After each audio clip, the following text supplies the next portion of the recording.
Bismillahirrahmanirrahim. Di sini kelompok kami yang beranggotakan Alfira, Anissa, Maulita, Nadira, dan saya sendiri Sandra akan membahas tentang kasus di Tanjung Priok pada tahun 1944. Kasus pelanggaran hak asasi manusia dalam sejarah bangsa Indonesia. Pelanggaran ini mendapat perhatian besar dari pemerintah dan juga masyarakat Indonesia, bahkan masyarakat internasional. Terbelakang, pada tanggal 10 September 1984, Sersan Hermanus, seorang anggota Bintara Pembina Desa, tiba di Masjid As-Sajadah, Tanjung Priok, Jakarta Utara. Ia mengatakan kepada pengurusnya, Amir Biki, untuk memindahkan brosur dan spanduk yang mengkritik pemerintahan. Tetapi Amir Biki menolaknya, lalu ia melakukannya sendiri. Saat ia melakukannya, dia dilaporkan memasuki area sholat masjid tanpa melepas sepatunya. Hal ini termasuk pelanggaran serius terhadap etika masjid. 2 hari pasca penangkapan, ulama Islam Abdul Qadir Jailani memberikan sebuah ceramah menentang asas tunggal Pancasila di Masjid As-Saadah. Setelah itu, Biki memimpin sebuah demokrasi di Jakarta Utara. Masa kelompok tersebut meningkat mencapai 1.500 sampai beberapa ribu orang. Adanya pemberontakan tersebut tidak membuat para tahanan terbebas. Pada pukul 11 malam waktu setempat, para pemberontak mengepung komandan militer. Personel militer dari Batalion Artileri Pertahanan Udara ke-6 menembaki para pemberontak. Saat tengah malam, saksi mata melihat komandan militer mengawasi pemindahan mayat-mayat tersebut. Mayat tersebut dimasukkan ke dalam truk dan dikuburkan di kuburan yang tidak bertanda. Sedangkan yang terluka dilarikan ke rumah sakit militer Suwebroto.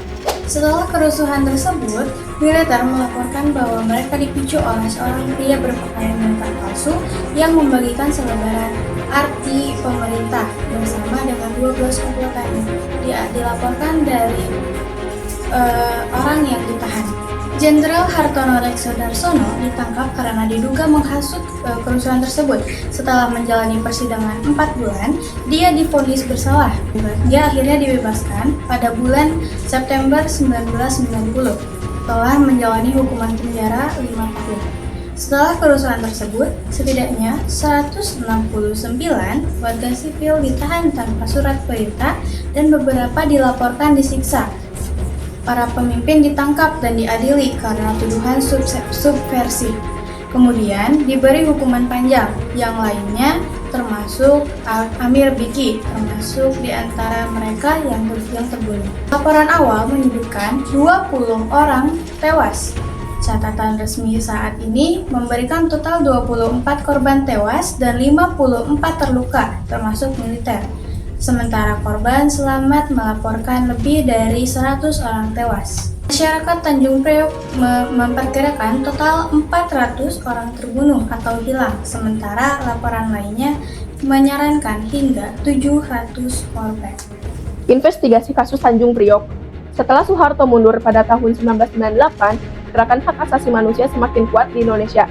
Beberapa kelompok dibentuk untuk memperjuangkan hak-hak korban insiden Tanjung Priok, seperti Yayasan 12 September 1984. Mereka mendesak penyelidikan lebih lanjut oleh Dewan Perwakilan Rakyat atau DPR dan Komnas HAM.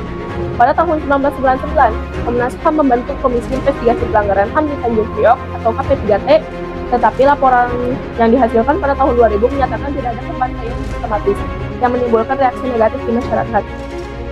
Pada tahun yang sama, kerusuhan terjadi pada saat anggota Front Pembela Islam atau FPI menyerang Komnas HAM karena laporan tersebut.